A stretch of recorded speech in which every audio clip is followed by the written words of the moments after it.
High in the mountains where roads narrow and voices fade, there are places people were never meant to linger. Paths that twist without reason, forests where sound feels swallowed, ridges where the wind seems to watch. For centuries, travelers avoided these places, not because they were impassable, but because something was said to live there, the Tengu. They were not monsters in the way monsters are usually imagined. They did not hunt blindly. They did not rage without thought. They observed, and that made them more dangerous. The earliest stories described them as shapes in the trees, tall, still, almost human, a figure seen at the edge of vision, gone the moment it was noticed. Those who claimed to see them rarely agreed on details. Some said they had wings, others said they moved without sound. Many spoke of a face that was wrong in a way that was difficult to describe, a face too close to human to be comforting, a long nose like a beak, eyes that did not reflect fear. What unsettled people most was not what the Tengu did. It was what they seemed to understand. The Tengu were not said to live near villages. They lived above them, on ridgelines, on cliffs, in places that looked down.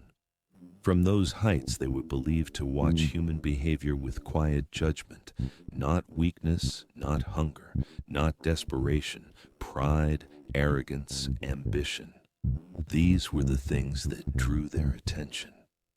The stories are consistent on this point. Those who mocked the mountains did not return unchanged. Some returned lost, wandering for days without memory of how they arrived where they were found. Some returned with their confidence broken, their voices softer, as if the air itself had forced them into silence. Others did not return at all, and in every case, the explanation was the same. They had been taught a lesson. This is where the Tengu stories begin to reveal their purpose, because the Tengu were not random. They did not strike villages. They did not terrorize children. They did not burn fields. They targeted behavior. And that choice matters. In a world of hard labor and harsh seasons, people did not invent fears for nothing. A fear that spreads across generations usually performs a function. In medieval Japan, the mountains were more than wilderness. They were places of power. They were where monks trained, where ascetics withdrew, where men stepped away from ordinary life to seek something higher than comfort. And anything higher is always dangerous to the people who rule what is below. A village can be controlled with taxes and laws. A road can be controlled with checkpoints. But the mountains? The mountains cannot be governed in the same way. They are too wide, too silent, too patient. Human law ends where human authority cannot reach. And that gap between society and wilderness creates a particular kind of unease. Who is watching when no one is there to witness? Who punishes arrogance when the court is far away? What keeps a traveler from believing he is beyond consequence? The Tengu filled that gap. They became the face of consequence in places without witnesses. This is why the stories often focus on individuals, not crowds.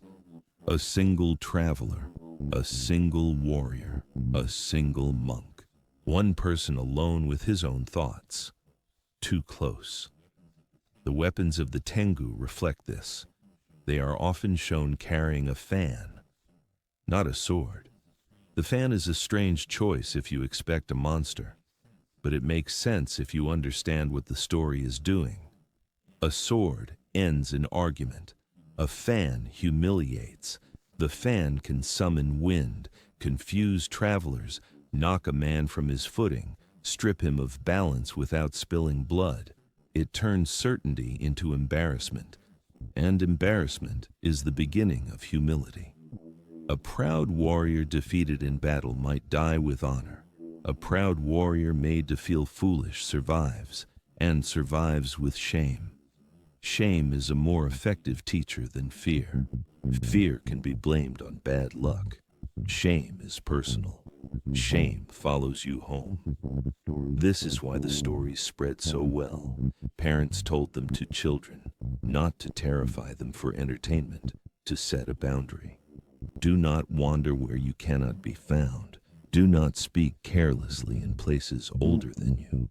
Do not mistake courage for permission. Monks told the stories to students, not to impress them, to warn them that discipline is not a shield against corruption.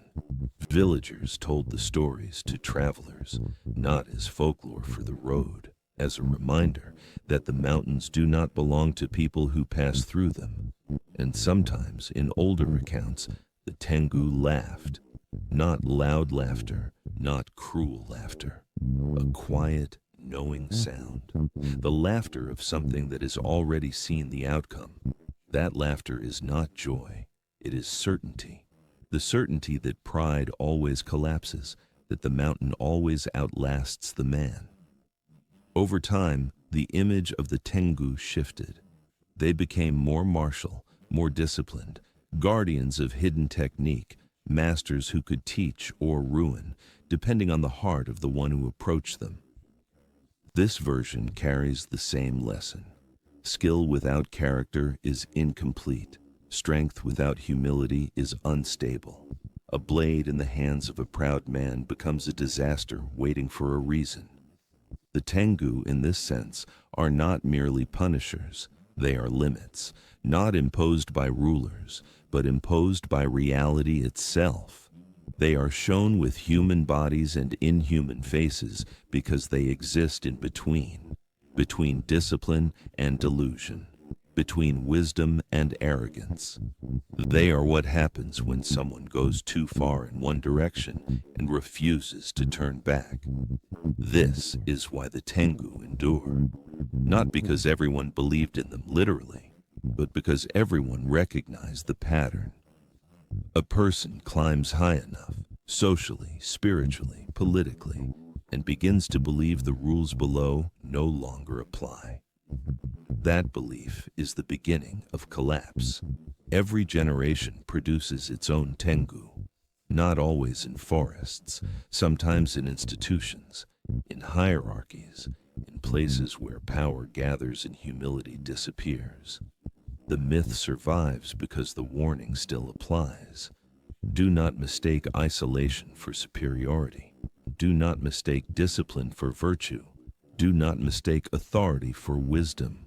The Tengu do not need to appear anymore. The idea is enough. A presence that watches. A reminder that some lines are not meant to be crossed. That some heights are dangerous. Not because you might fall, but because you might begin to believe you belong there. The mountains remain, silent, patient. Watch in every generation repeat the same mistake with different names, and whether the Tengu were ever seen with the eyes or only with the mind, their purpose stays the same. In places where human law ends, something else is still paying attention. And it is not impressed.